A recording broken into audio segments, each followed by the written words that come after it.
Don't be some way. Have an unselfish concern for others. Selfish concern for others. That when we close today, whatever that you do from now is because you have an unselfish concern for others. Genuinely, you want to help people. Genuinely, you want God to use you. Genuinely, you want to live a different life. Genuinely, you want to make things work.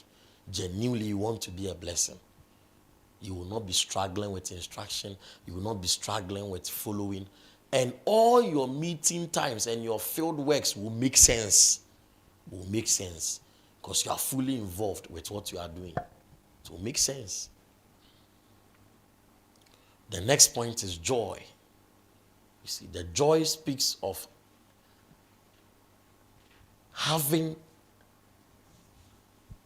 inner happiness for what you are doing. Do you know the example that I gave? That Care University has invited you people. As you people come for the result, there is always a joy in you. Because you know that you are going to minister for the whole school to see. Such a joy.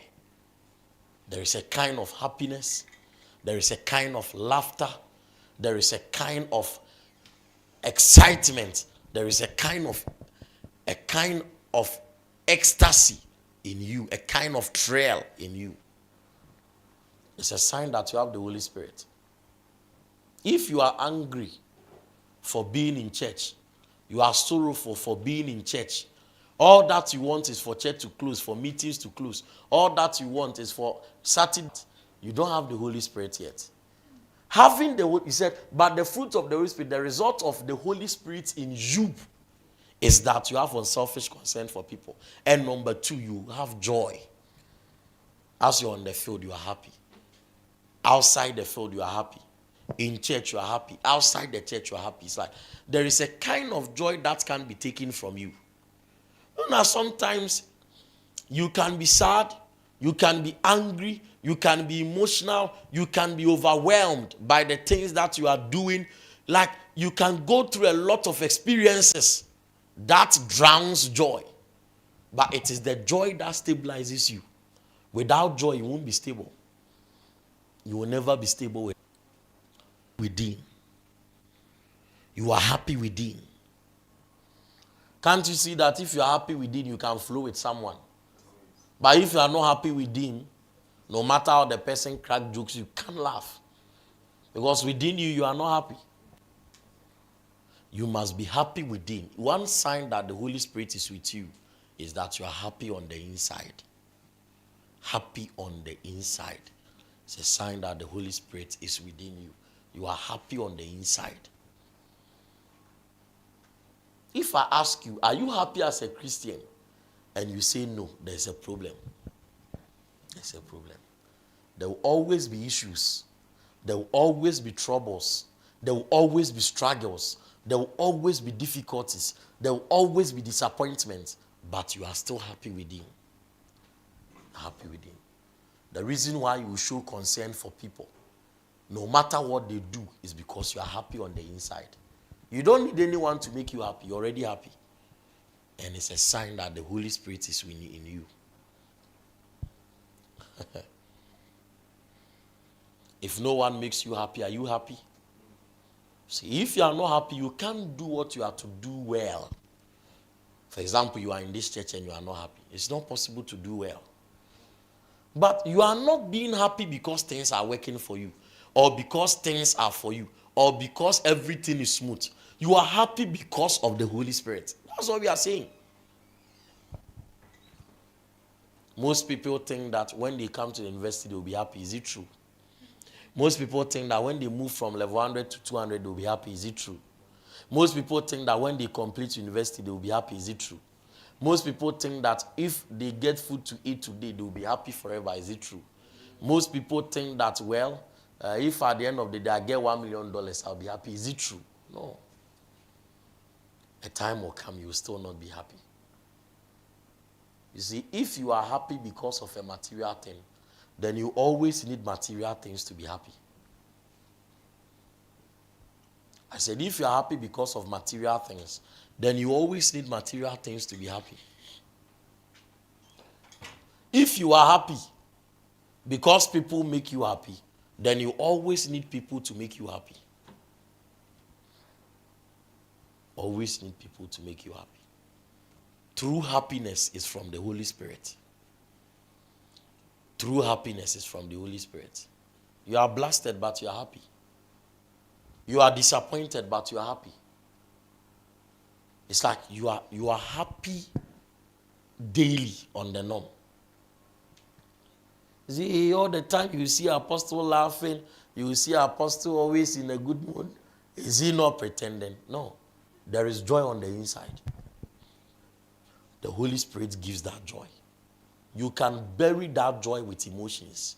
Bury that joy with your personal aggrandizement or whatever. Just open your heart and be free. You always be happy.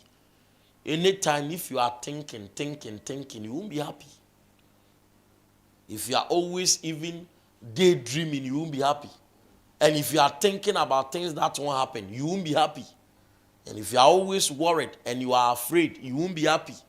So you have to bury all these things in your life so that joy can have full expression. Joy can have full expression. That's how you become fruitful and you multiply. That's how you replenish and subdue. And it avoids delay. Are you with me? Yeah. Say, I'm full of joy. Say, I'm full of joy. I am full of joy. I am full of joy. Yeah.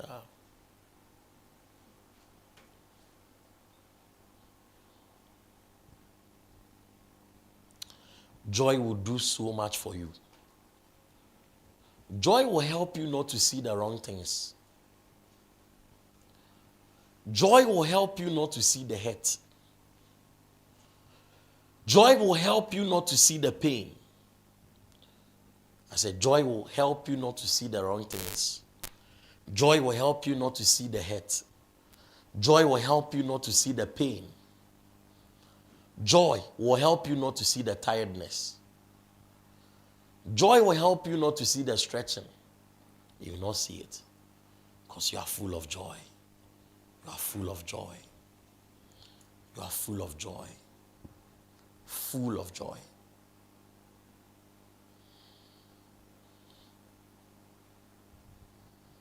Joy will help you not to see the overwhelming. So I'm so overwhelmed. I'm crying. What about the main pastor? You say you are overwhelmed with Lucas. You are not serious.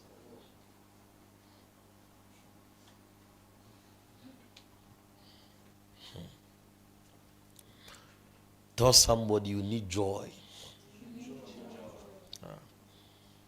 So I'm so happy, I'm so excited because I have the Holy Spirit.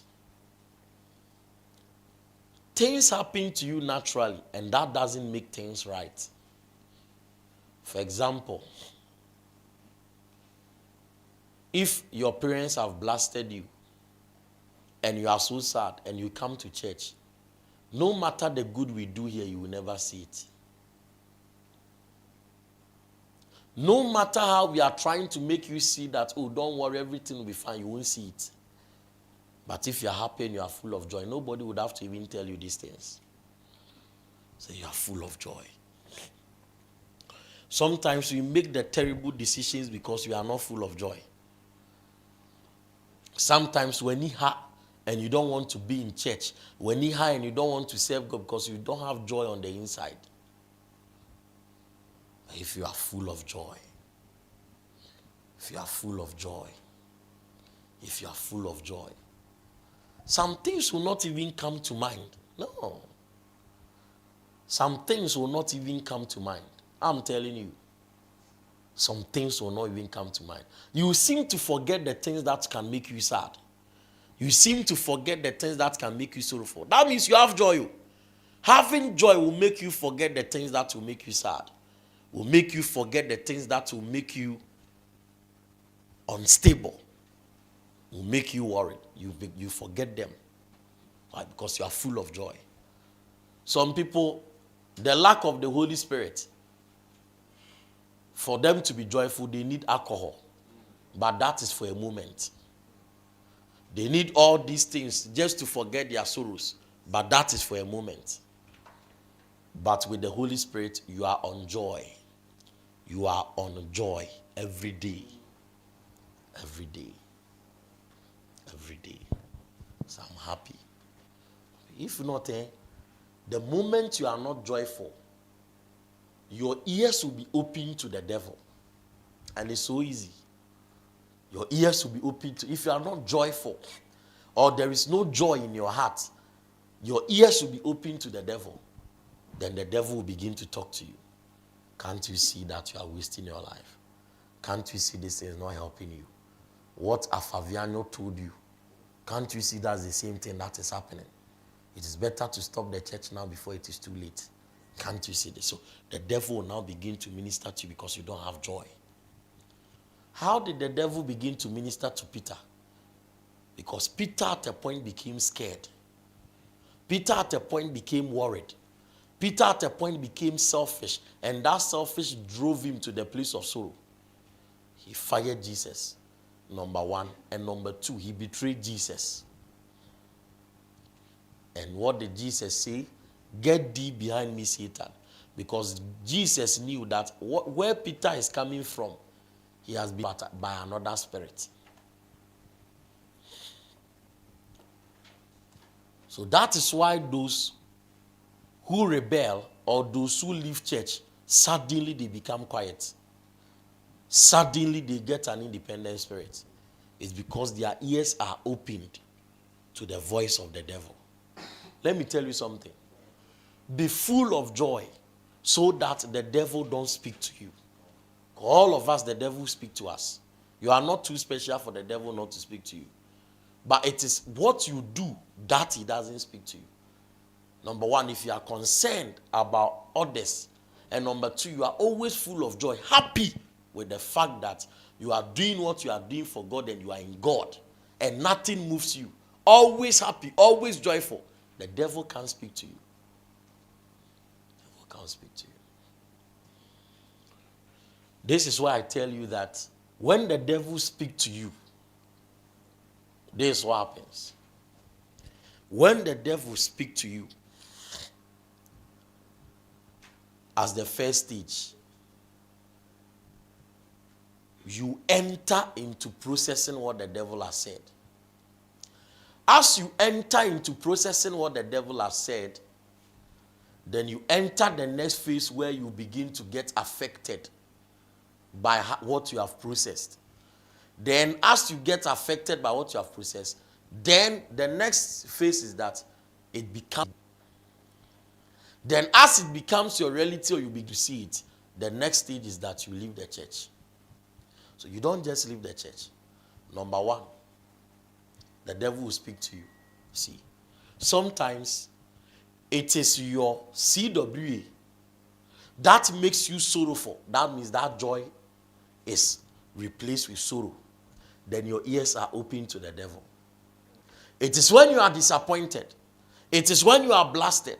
It is when you are fighting. The moment your joy gets missing, your ears becomes opened for the devil to speak. All of us have been there before.